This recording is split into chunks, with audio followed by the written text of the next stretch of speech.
Banks are running out of cash?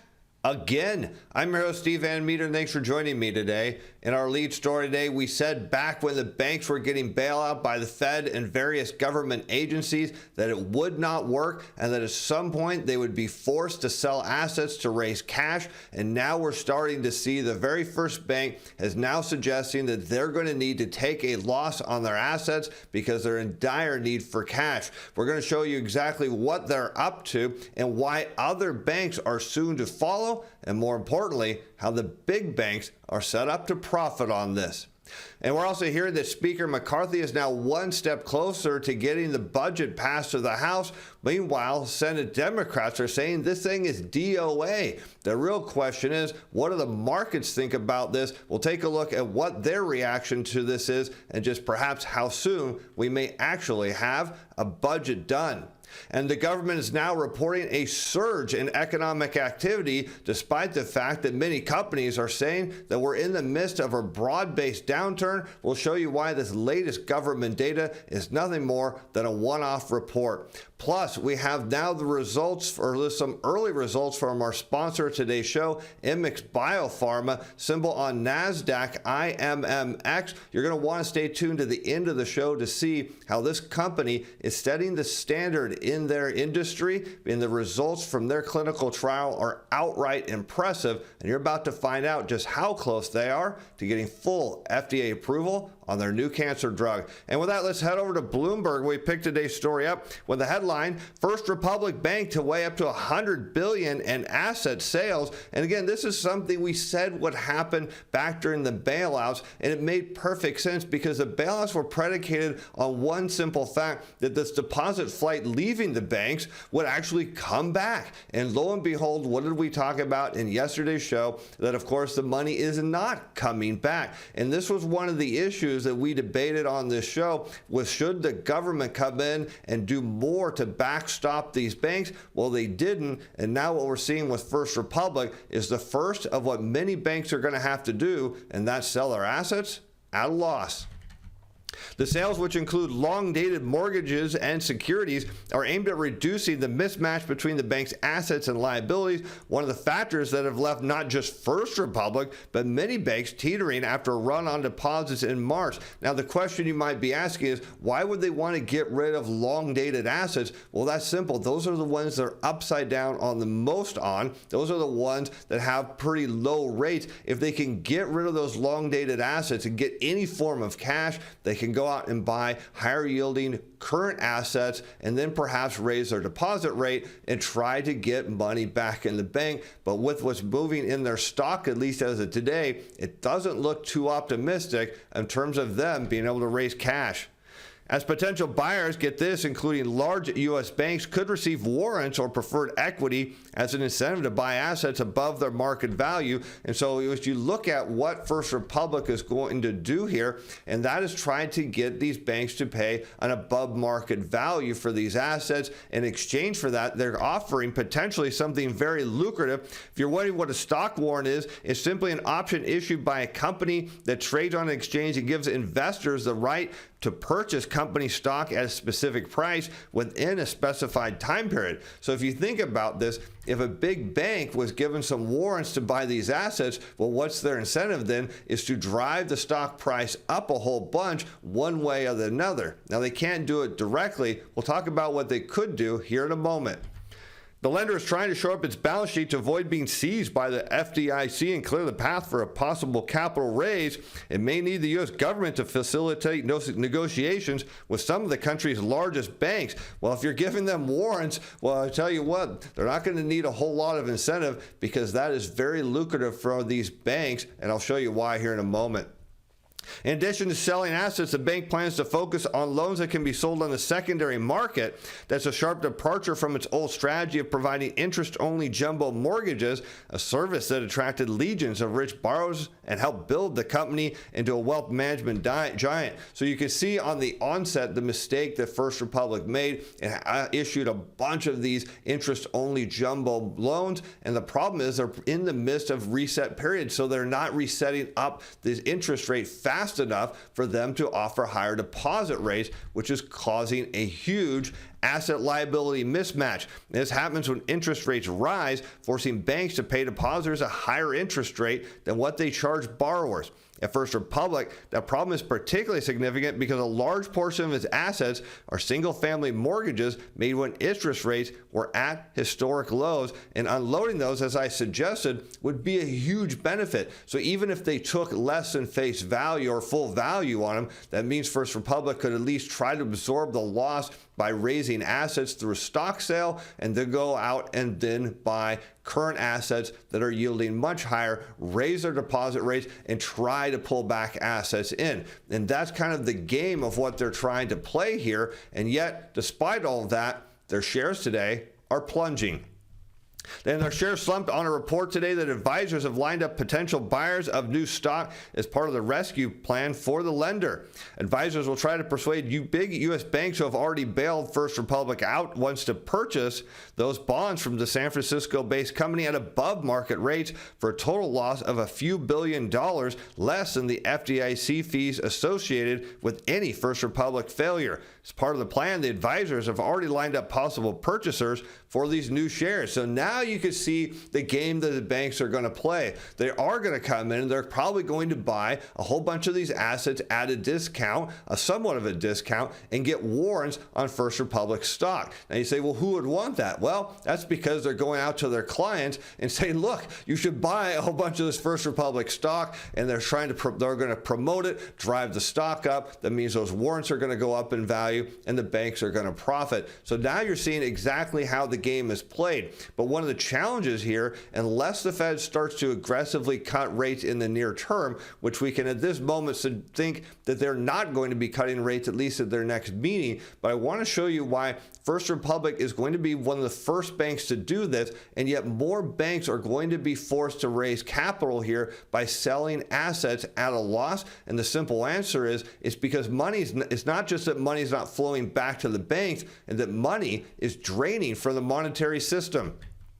Yesterday, we got the latest monthly M2 money supply data, and here is a chart looking back. This is from the chartstore.com, going back throughout history and showing how rare contractions are. In fact, this is only the third time in history, and you can see the first two deep contractions. We're talking depression level, major financial crises, and here you can see it again. And this is the challenge that banks are going to face, because without deposits coming in, without new loans creating new money, they will have no choice. The issue comes back to they borrowed money on the belief that all of this deposit flight would come back. It's not. That means these loans still have to be repaid to the Fed and these various government agencies at some point. If they don't have the money to do it, well, that's what their next choice is, to sell assets at a loss and try to find a way to get some big banks to come in and not take a huge haircut on those security sales so they can stay solvent. That's why we're going to see more and more banks forced to sell assets, and this will be a huge profit center for the big banks. But now let's turn to the government. As we see, Speaker McCarthy looks to be closer to getting the budget passed through the House. The question is the market buying into this? And here we see from Chad Pergram on Twitter, after signaling he was resistant to changes of the bills, and we suggested yesterday Speaker McCarthy would be making changes, and sure enough, he has altered some of the provisions to ethanol tax credits to please the Midwestern Republicans, especially in the Iowa delegation, suggesting that he is now looking to have a deal, as he's telling us that the GOP has enough votes. But meanwhile, Senator Schumer says, forget this. This thing is the default America. This act is DOA. It's never going to make it through the Senate. It's never going to make it to the president's desk. But what the real question is what do the markets think about all this, and not the equity markets, because everyone's saying we need the stock market will go up if this thing is passed. The real question is, what does the bond market think about this? And here's what we can see today. While we're seeing a backup across the belly and the long end of the curve, what's more important is look at 1 month T-bill rates down 6.39% as the time we're filming this, indicating that the bond market is totally not even concerned about the debt markets here. It's saying, hey, we know that this thing is going to get passed at some point, and where the front end of the curve goes, keep in mind the long end will eventually follow. And now let's talk about a broad-based broad-based decline, which we know the bond market has been suggesting is coming, even though the government put out some data today that said the economy looks fantastic. UPS shares fall after delivery giant reports disappointing earnings. Remember, we talked about freight the other day, and this is important because in the first quarter, deceleration in U.S. retail sales resulted in lower volume than we anticipated, and we faced ongoing demand weakness in Asia.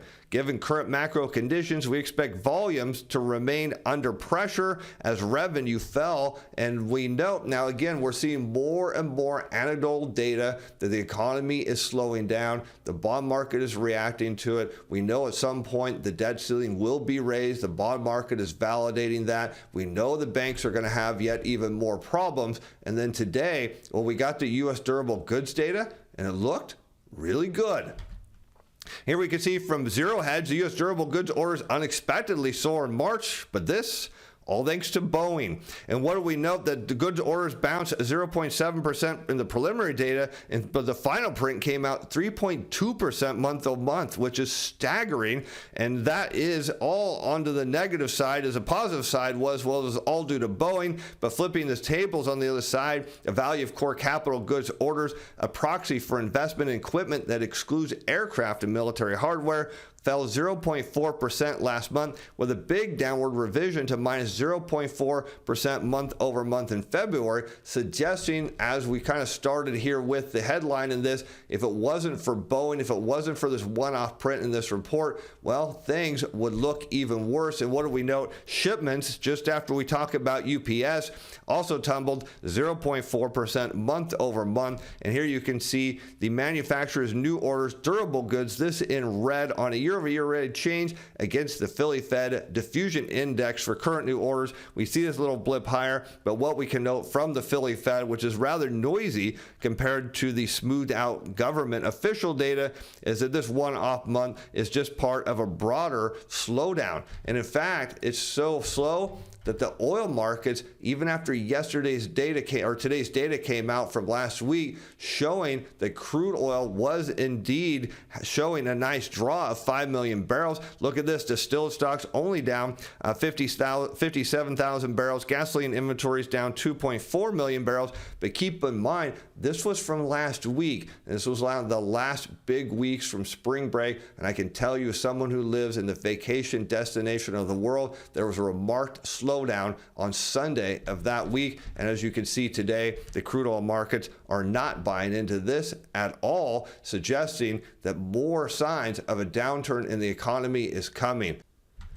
I'd like to introduce you to a company that is truly setting the standard in its industry, and that is IMMX Biopharma and a subsidiary, Nextella. And you can find IMMX on the NASDAQ, symbol IMMX. And IMMX is developing a clinical stage therapeutics targeting solid tumors in soft tissue sarcoma. And their subsidiary, Nextella, is developing CAR T-cell therapies targeting blood cancers, multiple myeloma, and AL amyloidosis. Now, I want to share with you a little bit about IMMX first, because the management team tells me there's going to be an announcement coming soon about their technology, and I want to show you, what Nextella is up to, what their press release from today is, because big things are happening at both of these companies. As I again said, they're truly setting the standard for their industry. And here we can see from IMMX, their IMMX 110, they have in the pipeline a phase 1B and 2A advanced solid tumor clinical trials here in the US and Australia. And there's some news coming soon on this from their soft tissue sarcoma patients, where they're seeing tumor shrinkage in 75% of heavily pretreated soft tissue sarcoma patients. So we're going to get, again, news coming soon on that. And of course, IMMX tells me that we're going to be sharing with you that news before anyone else. But let's talk about what's going on at Nextella, because big things are happening at this company, as you can see today from their press release. And I've got links to both of their websites in the description and as a pinned comment below. They trade both under the symbol IMMX, and here you can find Nextella at nextella.com.